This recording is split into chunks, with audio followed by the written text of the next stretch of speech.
Ibu Bapak dan saudara-saudari yang dikasihi Tuhan Yesus Kristus, selamat berjumpa dalam Sapaan Gembala saat ini. Sebelum kita merenungkan firman Tuhan dan berdoa bersama, mari kita bersama-sama menyimak satu syair lagu dari Pelengkap Kidung Jemaat. Pelengkap Kidung Jemaat nomor 239, Perubahan Besar. Perubahan besar di kehidupanku sejak Yesus di hatiku. Di jiwaku bersinar terang yang cerlang sejak Yesus di hatiku. Sejak Yesus di hatiku. Sejak Yesus di hatiku. Jiwaku bergemar bagai ombak besar sejak Yesus di hatiku. Saya berharap Ibu dan Bapak, saudara-saudari semua dapat turut menyanyikan lagu ini dan memaknai artinya. Mari kita siapkan diri untuk menyambut firman Tuhan. Mari kita berdoa. Bapa Sorgawi, perlengkapilah kami dengan kasih setia dan rahmat untuk menyambut firman Tuhan dan menindaklanjuti dalam kehidupan kami. Amin. Roma pasal 12, ayat yang pertama dan yang kedua. Roma 12, ayat pertama dan kedua mengungkapkan demikian.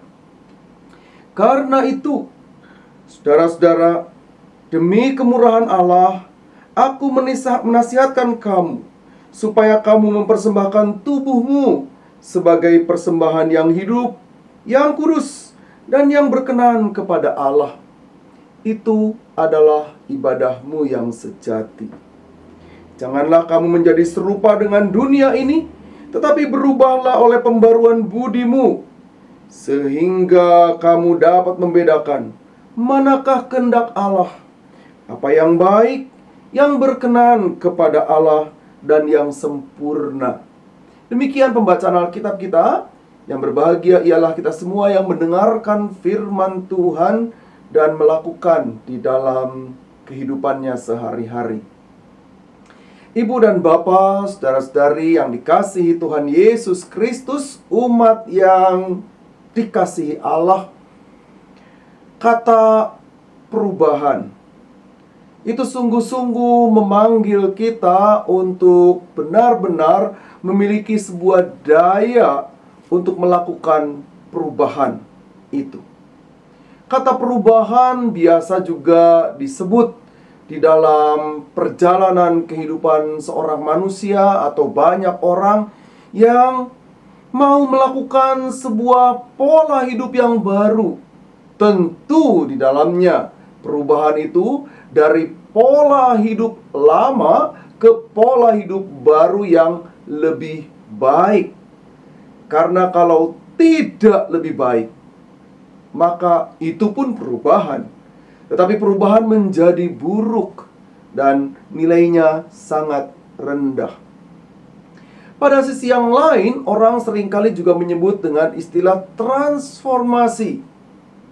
Kata transformasi memiliki makna pada perubahan ke arah yang lebih baik. Bahkan di dalam perjalanan teologi, pelayanan, dan sebagainya, orang seringkali melakukan atau menyebut sebuah istilah diakonia transformatif. Walaupun juga ada yang meminta supaya melakukan proses diakonia profetik, itu soal lain, ya. Tapi kata transformasi atau perubahan mesti berangkat dari sebuah spirit yang dalam pada diri seseorang untuk menjalankan perubahan-perubahan penting di dalam kehidupannya, melihat sesuatu yang lebih baik.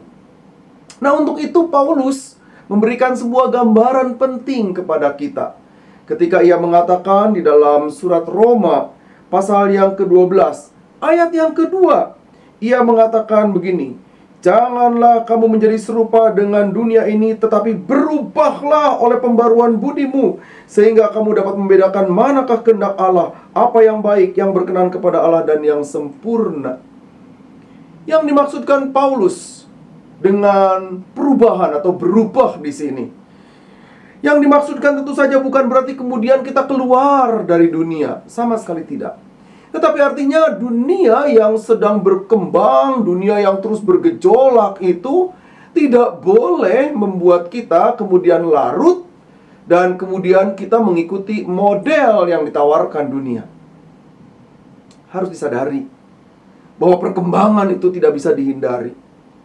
Dan realitas perubahan itu juga membuat kita sebagai umat Allah terbentuk sedemikian rupa. Bahkan ikut berubah, itu harus diakui.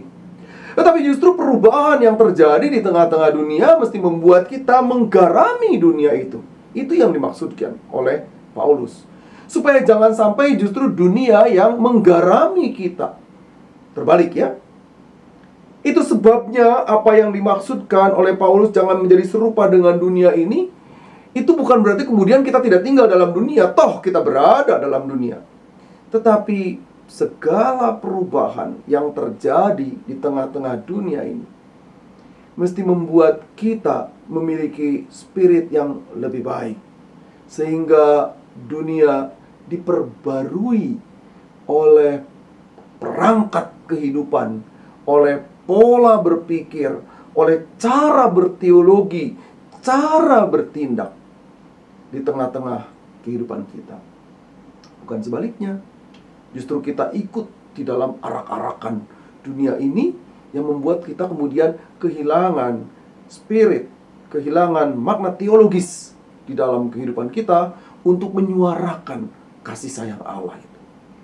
Itu sebabnya panggilan kita saat ini adalah kita bersama-sama menyerahkan seluruh kehidupan kita sebagaimana ajakan Paulus pada pasal yang ke-12 ayat yang pertama dari surat Roma ini, supaya kita bersama-sama sungguh-sungguh menyerahkan hidup kita kepada Allah, dan di dalamnya kemuliaan Allah dinyatakan melalui berbagai hal yang bisa kita kerjakan. Tadi di awal saya mengajak kita untuk menyanyi sebuah syair lagu perubahan besar. Perubahan besar yang terjadi. Kenapa perubahan besar bisa terjadi? Ketika Kristus ada di dalam kehidupan kita. Dan ketika Kristus ada di dalam kehidupan kita, maka kita menghadirkan kasih sayang Kristus itu, supaya setiap orang yang berjumpa dengan kita, mereka merasakan kasih Kristus yang besar itu, dan yang membuat kita bersama-sama menjalankan seluruh kehidupan di dalam anugerah-Nya. Ibu, bapak, saudara-saudari, umat yang dikasihi Kristus, mari kita bersama-sama bertumbuh. Mari kita bersama-sama melakukan perubahan-perubahan hidup. Mari kita bertransformasi mengikuti arah Kristus dan menghadirkan Kristus di dalam kehidupan kita. Tuhan memberkati kita semua. Sampai bertemu pada kesempatan yang akan datang. Tuhan memberkati. Amin.